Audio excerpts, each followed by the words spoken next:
you without any papel lang ito eh.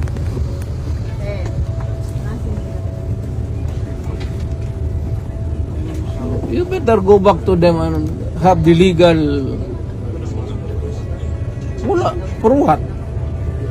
I am a citizen of this country, a former president, and you show me a piece of paper and you're asking me to go with you?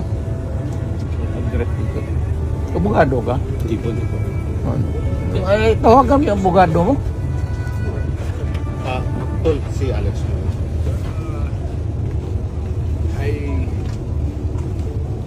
Kasi kanina wala pang warrant requested. Sir, he used to be, sir, also Our upper class. upper class club. Division Commander, 60 million. BC dancer natin. Ko, I'm sorry to be talking loudly, but you know, this is a serious matter. They just transmitted to me, sir, a copy of the... Kanina, sir, nire-request ko na magpagbigyan lang kayo na makauwi sa bahay, makakuha ng mga gamit. Kasi wala pang warrant of arrest until we get a copy of the warrant of arrest. Kasi yun man yung requirement. That is the only They're saying, legal but thing. now, sir, Not, then that is a serious illegal detention. Yan ang mangyayari dyan. I-live mo yun na.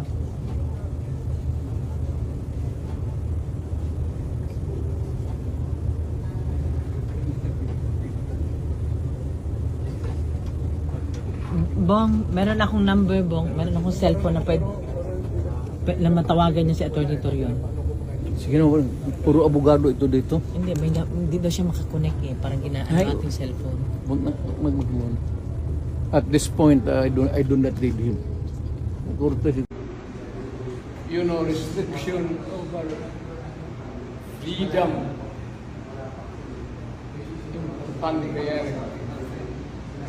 Before you deprive a person, even for a minute, you must have a legal basis. So, show to me now the legal basis for my being here.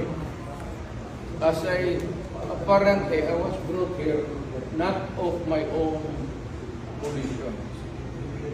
It's somebody else's. Kung hindi ibang tao, ikaw siguro, because this is your structure. So you have to answer now for the deprivation of liberty. Mr. President. Pantingan, sir. Yes, sir. I understand, Mr. President.